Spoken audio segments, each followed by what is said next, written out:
ಎಲ್ಲರಿಗೂ ನಮಸ್ಕಾರ. ಮಂಡ್ಯ ಜಿಲ್ಲೆಯ ಮುಖ್ಯ ಕಾರ್ಯನಿರ್ವಾಹಕ ಅಧಿಕಾರಿಗಳವರ ಬಹುನಿರೀಕ್ಷಿತ ಕನಸಿನ ಮತ್ಸ್ಯ ಸಂಜೀವಿನಿ ಯೋಜನೆಯ ಮೂಲಕ ಮಹಿಳಾ ಸಬಲೀಕರಣವನ್ನು ಗುರಿಯಾಗಿಸಿಕೊಂಡು ನಾಗಮಂಗಲ ತಾಲೂಕಿನ ಸಂಜೀವಿನಿ ಯೋಜನೆಯಡಿ ರಚನೆಯಾದ 27 ಗ್ರಾಮ ಪಂಚಾಯಿತಿ ಮಟ್ಟದ ಒಕ್ಕೂಟಗಳಲ್ಲಿ 5 ಒಕ್ಕೂಟಗಳನ್ನು ಮತ್ಸ್ಯ ಸಂಜೀವಿನಿ ಯೋಜನೆಗೆ ಆಯ್ಕೆ ಮಾಡಲಾಗಿದೆ.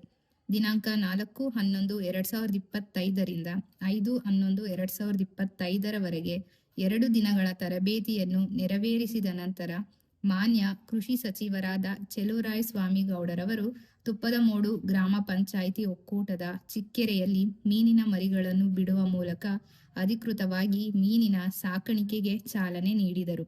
ಈ ಕಾರ್ಯಕ್ರಮದಲ್ಲಿ ಕಾರ್ಯನಿರ್ವಹಣಾಧಿಕಾರಿಗಳು ಹಾಗೂ ಗ್ರಾಮ ಪಂಚಾಯಿತಿ ಒಕ್ಕೂಟದ ಸ್ವಸಹಾಯ ಸಂಘಗಳ ಮಹಿಳೆಯರು ಭಾಗವಹಿಸಿ ಸಮುದಾಯ ಬಂಡವಾಳದ ನೆರವಿನಿಂದ ತಯಾರಿಸಿದ ಉತ್ಪನ್ನಗಳನ್ನು ಮಾನ್ಯ ಕೃಷಿ ಸಚಿವರಿಗೆ ಸಮರ್ಪಿಸಿದರು.